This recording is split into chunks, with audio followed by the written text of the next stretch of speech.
अस्सलाम वालेकुम फ्रेंड्स, मैं हूं आपका टैक्स मेज़बान और टैक्स दोस्त एंथनी विलियम्स और आप देख रहे हैं टैक्स दोस्ती रिपोर्टिंग वीडियोस।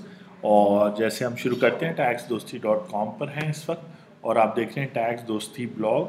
तो जो लेटेस्ट आर्टिकल्स हैं आप देख सकते हैं, पीटीआई गवर्नमेंट स्पीक परफॉर्मेंस या look at article of the constitution. तो बेसिकली ब्लॉग को आर्टिकल्स एवरी वीक के अगर आपने रिसीव करने हैं तो उसका तरीका ये है कि आप जो है यहाँ पे किसी भी आर्टिकल पे आके साइन अप कर सकते हैं ईमेल पे, और जो है ना आपको लेटेस्ट ब्लॉग मिल जाएगा जिसमें यहाँ उसकी वीडियो और उसकी वेबसाइट वगैरह सारा कुछ मौजूद है। आज जो हम डिस्कस कर रहे हैं वो ये है कि एफबीआर की वेबसाइट के ऊपर आज फ्लैश हो रहा है, ख़बरों में भी आ रहा है कि बेसिकली जो टैक्स ऑडिट्स ओपन हुए थे, जिसका अभी आप देखेंगे, उनके क्लोजर की पॉलिसी गवर्नमेंट ने लॉन्च की है। दोबारा भी अभी आपके पास स्क्रीन पे आएगा। तो उसको क्लोज़ करने का तरीका हमने एक प्रीवियस वीडियो में बताया था। ये जो है जो आप देख रहे हैं डायग्राम, और आज हम दोबारा जो है ना उसको बता रहे हैं ताकि मज़ीद क्लैरिटी हो कि अगर आपको ऑडिट नोटिस आए हैं सेक्शन 177 के तहत तो उनको आपने क्लोज़ कैसे करना है। इसी में हम जो है एफबीआर पे जो न्यूज़ चल रही है वो ये है कि रिसेंटली उनके जो मेंबर टैक्स ऑडिट एफबीआर हैं, उन्होंने मिस नौशीन ने एक सेमिनार कराया है लाहौर और फैसलाबाद में, जहां उन्होंने बताया कि जो सेक्शन 214D है उसकी वजह से जो लोग भी सेलेक्ट हुए हैं 2015 के लिए, 16 के लिए या 17 के लिए, उनको 1 साल, 2 या 3 सालों का नोटिस आया। वो 2014E के तहत जो नया सेक्शन इस साल जुलाई के बाद इम्प्लीमेंट हुआ है उसके तहत अपना ऑडिट क्लोज कर सकते हैं। और उसमें कुछ अगर मगर हैं, यानी कि कुछ चीज़ें हैं जो आपको एक्सप्लेन करनी है, इंक्लूडिंग ये बात कि 214E जो है आयरस जो एफबीआर का ऑनलाइन सिस्टम है उसमें जो है क्या कहते हैं कैसे आपने इसको करना है। तो मैं आपको वॉक थ्रू कराता हूँ और उसके लिए हम ये डायग्राम यूज़ करेंगे जो एफबीआर की वेबसाइट पर ये इमेज मौजूद है। वैल्यू टैक्स पेयर्स को ये फैसिलिटी दी जा रही है कि नॉर्मली जो एफबीआर ऑडिट करता है उस ऑडिट में जो है आपको फिज़िकली अपने टैक्स ऑफिसर के पास जाना पड़ता है, यानी जहां आप रह रहे हैं या जहां आपका बिजनेस है या जहां आप रजिस्टर्ड हैं उस एरिया में जो टैक्स ऑफिस है वहां जाना पड़ता है। तो अब यहाँ जो ऑडिट्स ओपन हुए हैं 214D के तहत, यहाँ पे लिखा है अंडर सेक्शन 214D। ये सेक्शन ये कहता है, जिनको मालूम नहीं, कि जो लोग अपनी 2015, 16, 17 पिछले सालों की टैक्स रिटर्न लेट जिन्होंने फाइल की थी एफबीआर के आयरस सिस्टम में, उनका ऑटोमेटिक ऑडिट होगा। यानी कि ज़रूरी नहीं कि उन्होंने टैक्स इवेट किया हो या कोई भी और रीज़न की वजह नहीं, बल्कि उन्होंने चूँकि अपना टाइम पे फाइल नहीं किया। एग्जांपल देख लें कि लास्ट ईयर जो है इंडिविजुअल्स और जो पार्टनरशिप्स हैं उनकी last date of tax filing 15 दिसंबर 2017 थी। तो जिन्होंने इस तारीख के बाद फाइल किया उनका 214D के तहत ऑटोमेटिक ऑडिट में नाम आ गया है और उनको नोटिस इशू हो गए। और एक न्यूज़ भी आज लगी हुई है कि आप तकरीबन, और यहाँ भी आप देख सकते हैं कि तकरीबन 10,22,000 जो ऐसे टैक्स पेयर्स हैं प्रीवियस ईयर्स में जिन्होंने लेट टैक्स फाइलिंग की थी और अब उनको जो है ना ऑडिट जो नोटिस जिनको इशू हो गया उसको क्लोज वैसे कैसे करेंगे। तो आई होप कि आप समझ गए कि अगर आपको ऑडिट नोटिस आया है और उस ऑडिट नोटिस की क्या वजह है वो प्रीवियस वीडियो में भी आप देख सकते हैं। तो अब उसको क्लोज करने का तरीका जो है वो डिपेंड करेगा आपकी सोर्स ऑफ इनकम पे। अगर आप एक सैलरीड पर्सन है, सैलरीड पर्सन का मतलब है कि जो अपने एम्प्लॉयर से पूरे साल में तनख्वाह ले रहा है या उस साल में 2016 में या 17 में आपने सैलरी ली थी और उस सैलरी की आपने टैक्स रिटर्न फाइल की थी लेकिन ड्यू डेट के बाद, तो आपके पास सिर्फ एक ऑप्शन है कि आप 31 दिसंबर 2018 तक अपना जो आयरस ऑनलाइन सिस्टम है उसमें जाएं। 214E का एक नया टैब जो है ना ओपन होगा आपके मेन्यू में, उस पर क्लिक करेंगे तो वो आपको कहेगा कि जी पहले पेनल्टी पे कर दें। वो है 20,000 रुपीज़, फिक्स्ड अमाउंट है क्योंकि ये एक सेक्शन से उन्होंने ली हुई है कि जी सेक्शन 182।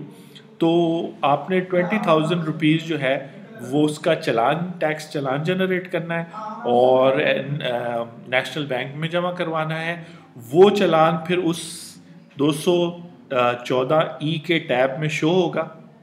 फिर आप जो है एक रिवीजन डालेंगे, एक एप्लीकेशन डालेंगे कि आपने रिवाइज करनी है अपनी टैक्स रिटर्न।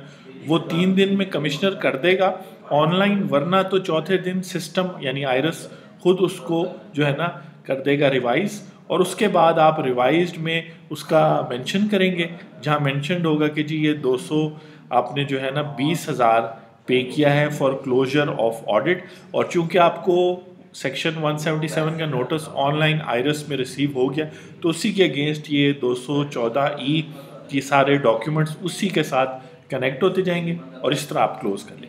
इसके अलावा अगर आप नॉन रेजिडेंट हैं यानी शिपिंग कंपनी या सिर्फ आपको इंटरेस्ट इनकम आया यानी आपको बैंक में पैसे थे या किसी सेविंग सर्टिफिकेट्स पे इंटरेस्ट आया, तो तब भी आपके लिए यही तरीका है। और इवन अगर आप जो है FTR वगैरह में फॉल करते हैं आसान ज़ुबान में, यानी कि अगर आप एक सर्विस प्रोवाइडर है, आपने सर्विस दी है और सारा का सारा आपसे टैक्स 10-15% कट गया और आपकी कोई ऐसी इनकम नहीं है जो प्रॉफिट के बेस पर कैलकुलेट हो, तो ये रूट आपके लिए भी आपने 20,000 पे करना है। इसी तरह आयरस में जाके 214 के टैब में। अगर आप जो है बिजनेस पर्सन है, लेकिन उसमें 2 सिनेरियोज हैं, या तो आप नुकसान में गए हैं 2016 का या 2017 का आपको ऑडिट नोटिस आया और आप लॉस आपने शो किया है, या आपने इतना शो किया है कि 4 लाख से कम जो है ना वो करें। अभी ना करें, 1 मिनट रुक जाए, मैं ज़रा वीडियो रिकॉर्ड कर रहा हूँ। तो जो है लॉस में या बिलो टैक्सेबल लिमिट है, यानी कि आपने कहा है कि मैंने 4 लाख से ज़्यादा मुनाफा नहीं कमाया, तो फिर आप अपनी टैक्स रिटर्न फाइल करने की एप्लीकेशन आयरस में देंगे। और याद रखें कि ये 214 का जो टैब है वहाँ नहीं, बल्कि जो डिक्लेरेशन वाला टैब है उसमें आप रिवीजन की 114(6) के तहत रिवीजन की एप्लीकेशन देंगे 31 दिसंबर 2018 तक। और 2% जो है आपका टर्नओवर, सपोज करें टर्नओवर यानी सेल्स आपने शो किया है कि जी मेरे 10 लाख सेल्स है, उसमें से मैंने 2 लाख प्रॉफिट कमाया, तो अब आप 10 लाख का 2% यानी कि 20,000 पे करेंगे। या 20 लाख आपने सेल शो की है तो आप 40,000 पे करेंगे। उसी तरह टैक्स चालान जनरेट करेंगे, वो आपके सिस्टम में शो होगा। जब आप रिवाइज करेंगे अपनी रिटर्न को, तो आपने बताना है कि ये पैसे मैंने शो किए हैं, वो शो भी वहाँ कर रहा होगा कि आपका कितना टैक्स बन रहा है। वो खुद से भी आयरस कैलकुलेट करेगा आपका जो डिक्लेयर 2% टर्नओवर होगा। और इस तरीके से अगर आप बिजनेस इनकम कमा रहे हैं तो लॉस या बिलो टैक्सेबल इनकम का वो है। अब अगर आप रेंट की इनकम कमा रहे हैं तो रेंटल इनकम जो है वो FTR में आती है, तो वही 20,000 वाली बात होगी। अगर आप बिजनेस कर रहे हैं या कैपिटल गेंस है यानी शेयर्स या मुख्तलिफ और एसेट्स की खरीदो फरोख्त पर आप प्रॉपर्टी पर प्रॉफिट कमाते हैं और आपने टैक्सेबल इनकम डिक्लेयर की है, या बिजनेस कर रहे हैं तो आपने कहा है कि हाँ जी मेरा जो है बिजनेस के 50 लाख सेल थी और जो है ना उस पर 15 लाख मैंने प्रॉफिट कमाया, तो आपने उस पर एक सर्टन टैक्स पे किया होगा क्योंकि आपकी टैक्सेबल इनकम थी। तो जो टैक्स आपने पे किया था उसको आप 25% बढ़ा दें, यानी अगर आपने 100 रुपये पे किया था तो अब आप उसको 125 रुपये करके रिवाइज सेम करेंगे। उसी तरह डिक्लेरेशन में जाएंगे, आप ना 114(6) की एप्लीकेशन देंगे, साथ में चालान जनरेट करेंगे, 4 दिन के अंदर हो जाएगा और 31 दिसंबर इसकी भी लास्ट डेट है। तो ये 3 सिनेरियोज हैं जहाँ पर आपको मुख्तलिफ़ किस्म के जो है ना पेमेंट्स करनी है, सैलरी से स्टार्ट होते हुए जिन्होंने 20,000 करनी है, बिजनेस और कैपिटल गेन जिन्होंने 2% करना है अगर वो लॉस में या बिलो टैक्सेबल है, और अगर टैक्सेबल है तो 25% बढ़ा के। तो मशवरा ये है कि इस तरीके से आप अपना ऑडिट क्लोज कर देंगे। और यहाँ टैक्स दोस्ती की वीडियोस देखने वालों को एक एडिशनल बेनिफिट बता दें कि अगर आपको 2015 या 2016 का टैक्स 177 का ऑडिट नोटिस आया है, तो आप जो है इस प्रोसेस को फॉलो करके आप उसको क्लोज़ करें। और क्लोज़ करने के बाद लॉ ये कहता है कि अगले 3 साल तक आपको ऑडिट नहीं हो सकता। तो इस तरह आप कम से कम अगले 3 साल 2016 का अगर नोटिस आया और आप ये तरीका वीडियो देख के क्लोज़ कर देते हैं अपना ऑडिट प्रॉपरली, आयरस में वो क्लोज़ हो जाएगा, तो फिर 2017, 18, 19 तक आपको टैक्स नोटिस अगर आता भी है तो आप कहेंगे कि जी कानून में लिखा है कि 3 साल तक मेरा ऑडिट दोबारा नहीं हो सकता। तो इस तरह जो है आप टैक्स दोस्ती वीडियोस के थ्रू आप अपनी टैक्स फाइलिंग, अपनी टैक्स लाइबिलिटी, अपने टैक्स राइट्स को जान सकते हैं, कीपिंग इन माइंड कि आजकल न्यूज़ में और मुख्तलिफ़ जगहों पर यही सब ख़बरें हैं। तो आप जो है ना कोई क्वेश्चन हो तो आप हमें ईमेल या कॉल कर सकते हैं 0321 4409 009। मैं हूँ आपका टैक्स दोस्त और tax host Anthony Williams. Thank you.